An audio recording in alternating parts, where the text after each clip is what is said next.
कई दिनों के ब्रेक के बाद ललन सिंह की एक बार फिर से एंट्री हुई है। उन्होंने मीडिया के सामने कुछ बातें रखी हैं और उन बातों के बाद फिर चर्चा भी शुरू हो गई है। हालांकि ललन सिंह ने बड़ा ही संतुलित बयान दिए हैं और इन बयानों से साफ लग रहा है कि ललन सिंह ने कहीं ना कहीं हथियार डाल दिया है, लेकिन पूरी तरह से नहीं। इन सारी बातों को लेकर के जहां एक तरफ भारतीय जनता पार्टी भी अब ये बात उधेड़-बुन में लगी हुई है, असमंजस की स्थिति में है कि उसे करना क्या चाहिए। नीतीश कुमार को लेकर के फैसला और अनिर्णय की स्थिति कहीं ना कहीं भारतीय जनता पार्टी पर भारी पड़ रही है।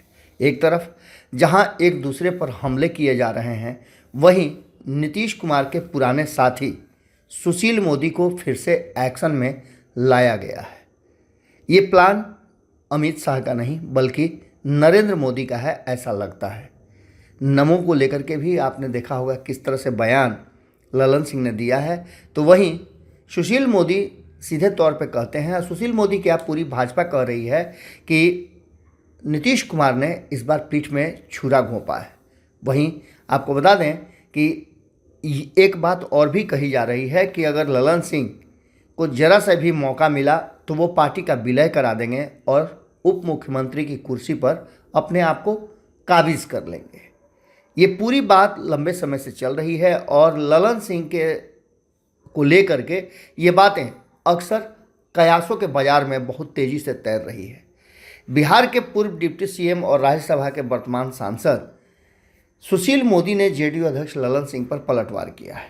ललन सिंह के यह कहने पर कि बीजेपी के नीतीश की पीठ में छुरा भोंका, इस पर सुशील मोदी ने कहा है कि भाजपा नहीं बल्कि नीतीश कुमार ने छुरा घोंपा है और जनादेश के साथ भी विश्वासघात किया है। हालांकि जब ये सुशील मोदी कहते हैं तो हंसी आनी चाहिए, क्योंकि 2017 में क्या हुआ था ये सुशील मोदी को समझ में आ जानी चाहिए और इसलिए और ज़्यादा सुशील मोदी को समझ में आनी चाहिए कि उसके सूत्रधार वही थे। 2020 के चुनाव को लेकर के सुशील मोदी नीतीश कुमार और उनके नेतृत्व पर मजाक करते हैं, कहते हैं कि 43 सीट पर आकर के टिक गई जदयू। वहीं 75 सीट मिलने के बाद भी भारतीय जनता पार्टी ने नीतीश कुमार को मुख्यमंत्री बनाया। क्या ये पीठ में छुरा भोंकना है?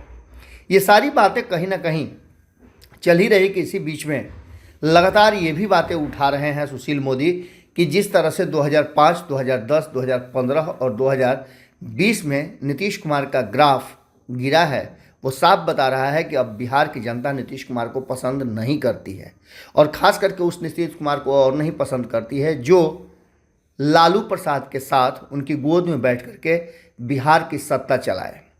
इन सारी बातों को लेकर के एक बार फिर से जो चर्चाएं हो गई हैं और जिस तरह से सुशील मोदी एक्टिव हुए हैं, ये कहा जाने लगा है कि भारतीय जनता पार्टी नीतीश कुमार से हर समझौता, हर डील पर हस्ताक्षर करने के लिए तैयार है। साफ तौर पे प्रधानमंत्री नरेंद्र मोदी की बात कर लें या जो नीतीश कुमार बार बार अटल बिहारी वाजपेयी का नाम लेते हैं, उन सारी बातों को लेकर के सुशील मोदी अभी भी नीतीश कुमार को रास्ता बताने और दिखाने की कोशिश कर रहे हैं। तो वहीं ये भी बातें अब चर्चा में आ गई हैं कि जिस तरह से ललन सिंह को संट किया गया है, ये कहीं ना कहीं जनता दल यूनाइटेड को लेकर के लिया गया एक बड़ा फैसला है, क्योंकि अगर ललन सिंह की चली तो वो पार्टी का विलय राष्ट्रीय जनता दल में करा लेंगे और खुद एक बड़े पद पर आसीन हो जाएंगे, क्योंकि ललन सिंह को ये बात पता है कि वो 2024 का चुनाव जीतने नहीं जा रहे हैं। ये सारी बातें बिहार की राजनीति में हो रही हैं और इसी के बीच में आपने देखा होगा कि ललन सिंह के बयान ने भी बहुत सारी बातों का लगभग अंदाज़ा लगा दिया है। ललन सिंह का जिस तरह से बयान आया है वो साफ बता रहा है कि ललन सिंह पूरी तरह से अपने रॉ में नहीं है। देखना दिलचस्प होगा कि सुशील मोदी के इस बयान के बाद क्या कुछ निकल करके सामने आता है। एक बात तो तय मान के चलिए कि नीतीश कुमार ने जब से ये बयान दिया है कि उनका भारतीय जनता पार्टी के साथ दोस्ती आजीवन रहेगा, उसके बाद से ये सारी चीज़ें बदलती हुई नज़र आ रही है।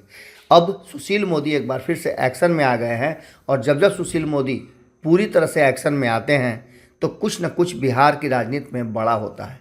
इस बार क्या बड़ा होगा, इंतज़ार कीजिए।